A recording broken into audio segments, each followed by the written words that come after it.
Welcome to my journey through the Bible. This will be applications you can apply to your life and a little more in depth about the chapter. We are in Leviticus 19:1 through 37.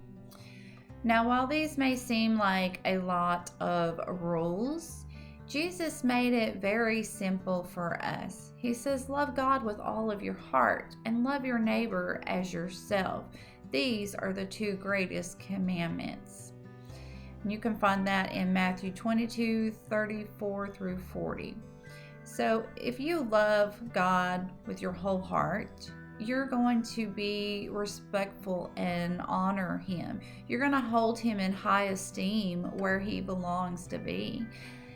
And if you love your neighbor, then you're going to want to help them out when you see them in trouble or struggling with something.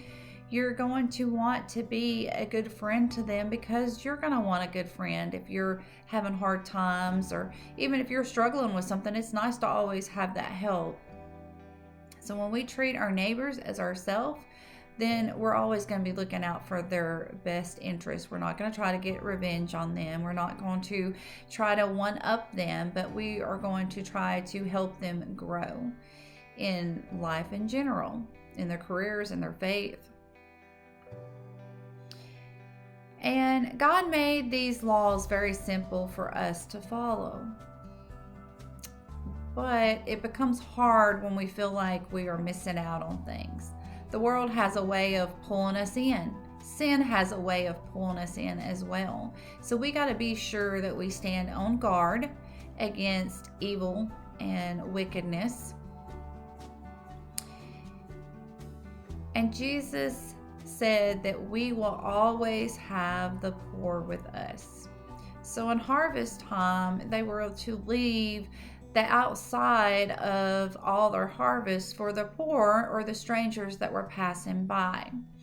Now, we will see an example of this when we get to the book of Ruth. It's Ruth 2:2. We'll see that Ruth and Naomi were poor and had no food, so they would go and graze on the outsides of the fields. And our children, they are our future. So we need to teach them. We need to love them. And our elders, we need to be very respectful to our elders and treat them good. They have good advice for us. They've lived a long time, and sometimes they may have already learned things that we have not yet learned. As well as when you're talking with elders, sometimes you hear their old stories and it brings you back to more simple life, more of an area where people work together to make sure that everybody got their farms harvest, and they come together when somebody in their community was hurt or lost, had a death or lost their house. The people in the community would come together and help them rebuild and help them get through the hard times of life.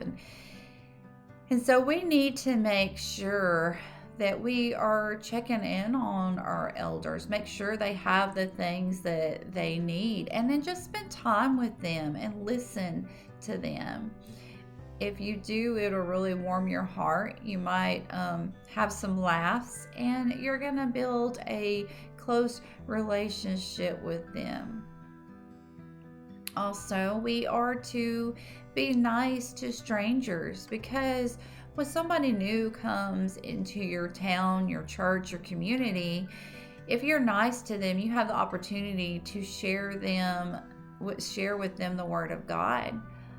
But if we're mean and hateful, then we've lost that opportunity.